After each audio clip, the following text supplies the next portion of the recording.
Hey, what's up guys? So today we are going to explore this tiny device. This one is Nokia 603, released back in 2011. This one is a Symbian device, and this device look very similar to Lumia 710. Physically that looks pretty similar, but inside they are different, like UI and the specs are different. But today we're going to explore this device and going to figure out how usable this device is in 2024. So let's get started. So first of all, let's go with the physical overview of the device. So it got a 3.5-inch IPS display. The resolution of the display is 360 by 480. Almost all the device released back in 2011 from Nokia, all of them got similar kind of resolution. And one thing about this display is that it does support clear black technology. Because of that, we got always on display here, although it's not really power efficient that much because it's not an AMOLED panel like Nokia 700 which I have here. This one got kind of similar specs, but the display here is actually AMOLED panel, and this device looks very premium, and I did review this device. So if you did not watch that video, you can watch that one. I will put the link in the description. So other things, like in the left hand side we don't have anything actually, and right hand side we do have volume rockers and a shutter button. So on the bottom there is nothing. On the top we got a lock switch, as you can see here, and 3.5 mm headphone jack and micro USB port for data syncing and charging. So this device does support OTG, so you can use like mouse and other things with this device. It's pretty awesome. And also in front we got three buttons here: call button, home button and power button. So rather than that, there is nothing much in front, but in the back we got a 5 megapixel camera. This one is pretty average camera because there is no autofocus or anything like that. And the speakers in the bottom with branding Nokia 603. So the spec of this device is pretty awesome for a Symbian device. Although it's released back in 2011, it got 512 MB of RAM. The processor is single core 1.3 GHz. The storage is actually 2 GB, and also you can put SD card here. It also got 3G and Bluetooth, Wi-Fi, all those things. And as you can see, I did put my SIM card here and 3G is working flawlessly. No issue. I can make phone calls and do text messaging without any kind of issue.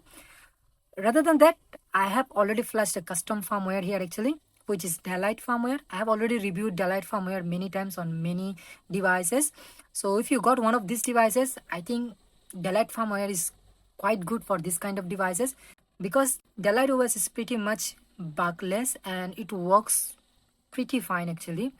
So what we can do with this device right now, as I said, we can do phone call and messaging. Rather than that, few more things we can do. Let me connect to my Wi-Fi.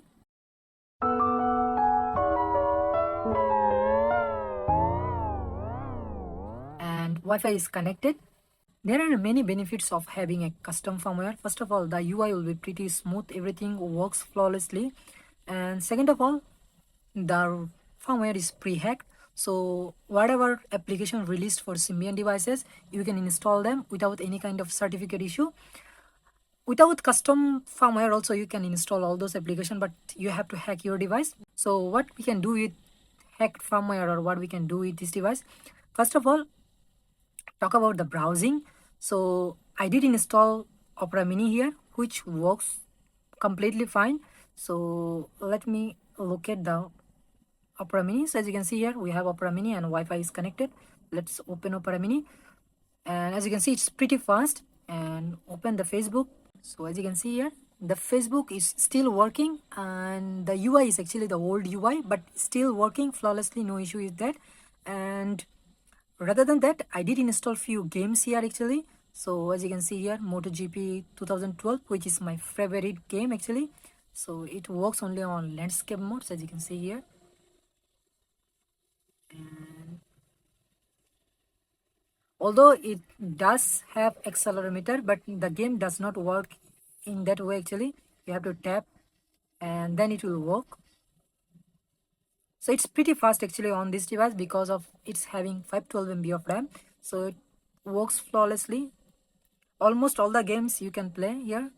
So as you can see here, it's working actually.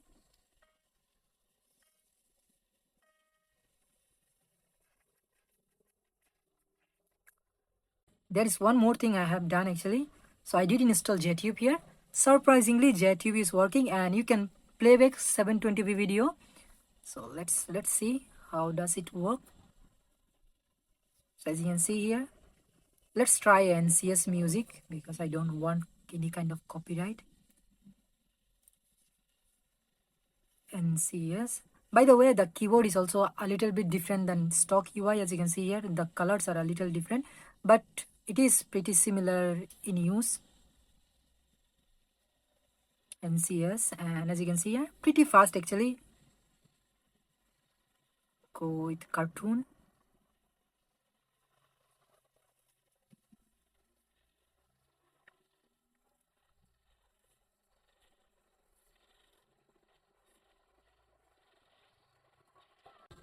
So as you can see here,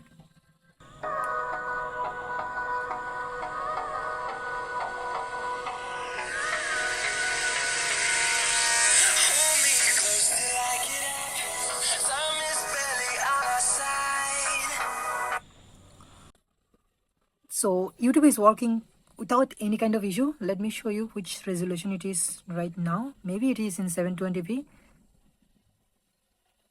Loading, no, setting. So it is in 360p. We can go with 720p and let's play again with 720p.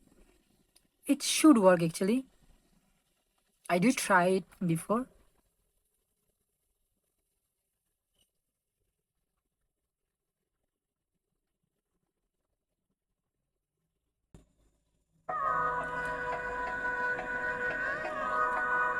So 720p video you can still watch. To watch YouTube video you have to install JTube, otherwise you cannot play YouTube video on this device. So as you can see here, everything is working perfectly fine actually, and also you can download video directly from JTube actually.